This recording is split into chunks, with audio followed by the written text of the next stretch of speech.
hallways, and mysterious apparitions of the old nun convent.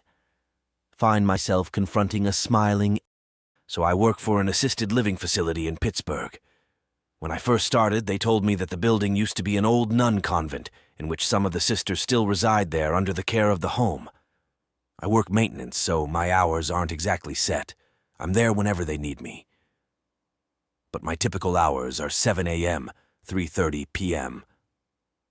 About 2 weeks after I started, I was sitting in the tool room on my break when I heard someone walking down the hallway.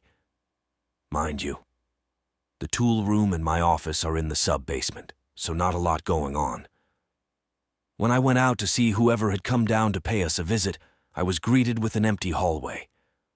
I just wrote it off and went back to my phone on break. A couple of days later, I found myself there after midnight because they called, because the heat went out. While in the boiler room, I heard footsteps in the hallway outside and went to see who was there. Again, nobody.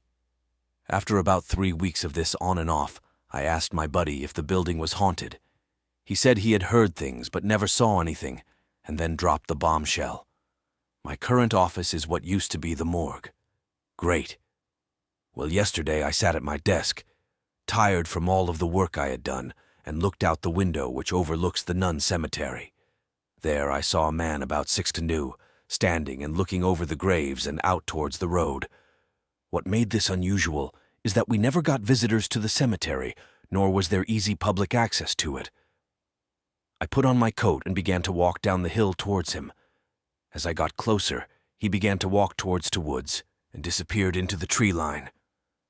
Today, on the other hand, was different. I looked out my window, and there he was again. So I did the same thing, thinking if he was a creep, at least I'm getting him off the property. I grabbed my coat and headed for the door, but when I opened it, I was shocked to see the man standing just 10 feet from the door, staring right at me, smiling. I asked him if he was there visiting family and why he ran off into the woods the day before. Silence. A coworker called me from the window, and when I turned to look and looked back, he was gone. Needless to say, I'm scared shitless.